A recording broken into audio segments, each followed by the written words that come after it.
C'est Rien manque. Les enquêtes de Riley Page, tome 16, écrit par Blake Pierce, lu par Caroline. Prologue. Laurie Tovar gara sa voiture dans l'allée de la maison où elle avait vécu la majeure partie de sa vie. Elle coupa le moteur et resta assise là à regarder la charmante demeure de 3 étages. Une phrase familière lui vint à l'esprit. Première arrivée, dernière partie. Elle sourit un peu tristement.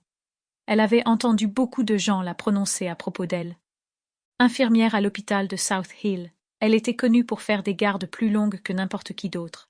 Elle remplaçait souvent les absences d'autres infirmières, tout en s'accordant rarement du temps libre. Ce n'était pas qu'elle se sentait particulièrement assidue, c'est juste que, d'une certaine façon, les longues heures de travail lui venaient naturellement. Elle murmura ces mots à haute voix. Première arrivée, dernière partie. Cette phrase était l'histoire de sa vie à plus d'un titre. Elle avait été la première de 4 enfants à vivre dans cette grande maison autrefois heureuse. Au cours des dernières années, ses plus jeunes frères et sœurs s'étaient dispersés dans tout le pays. Et bien sûr, papa était simplement parti. Personne ne l'avait vu venir. Laurie et ses frères et sœurs avaient toujours eu l'impression d'appartenir à une famille parfaite. Ils avaient tous été choqués d'apprendre le contraire quelques années auparavant, lorsque leur père avait quitté leur mère pour une autre femme. Et maintenant Laurie se trouvait là, la dernière de la fratrie restée en ville, donc toujours celle qui venait passer voir sa mère.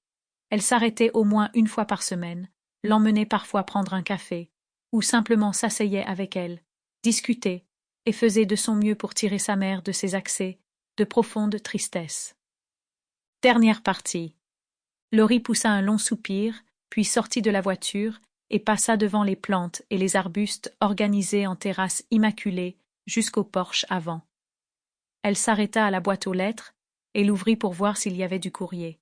La boîte était vide. Laurie pensa que sa mère avait déjà vérifié, ce qui pourrait être bon signe. Peut-être cela voulait-il dire qu'elle n'était pas en train de sombrer dans une de ces crises d'apathie extrême.